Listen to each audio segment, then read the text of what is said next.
You're not lazy, you're not broken, and you're definitely not running out of time. But something keeps you stuck. Not in a dramatic, obvious way. No, it's quieter than that. It's the Sunday night that feels heavy for no reason. It's the plan you made and abandoned again. It's the version of yourself you can almost picture, but somehow never become. If that hit differently, keep watching, because what I'm about to share isn't motivation. It's something more uncomfortable than that. Most people think being stuck means doing nothing. That's wrong. You're probably doing everything: scrolling, planning, researching, optimizing, starting over, starting again, watching people succeed and wondering what they have that you don't. But here's what nobody tells you. Busyness is one of the most convincing disguises that stagnation wears. You can be moving constantly and going nowhere. The real reason you're stuck isn't a lack of motivation. It's not your routine. It's not even your environment. It's that you've never stopped long enough to hear yourself. Think about the last time you were truly quiet, not sleeping, not watching something, not listening to a podcast while pretending to decompress. Truly quiet.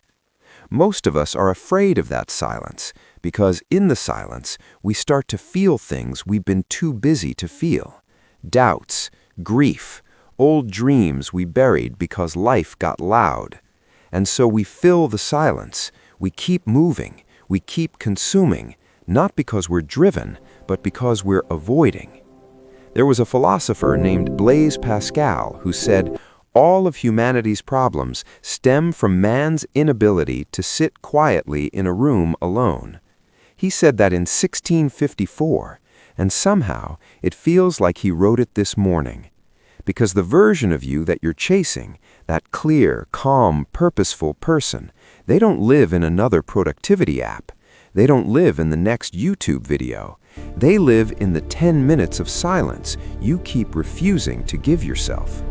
Getting unstuck doesn't look the way Instagram shows you. It's not a dramatic morning routine. It's not journaling 5 pages before 5 a.m. It's a single, quiet moment of honesty. You asking yourself, what do I actually want? Not what looks good, not what makes sense to others. What do I want? And then listening. Not for 10 seconds, actually listening. That's where clarity lives. Not in more information, not in more advice, in stillness. You're not stuck because you're weak. You're stuck because you've been running so fast, you haven't noticed that you left yourself behind somewhere. Slow down, not forever, just long enough to find out who you're becoming and whether that's who you want to be. The answers aren't out there. They've been waiting in the quiet the whole time. If this reached you, share it with someone who needs it. Every time you choose growth over comfort, you reshape who you are. That's how strength is forged.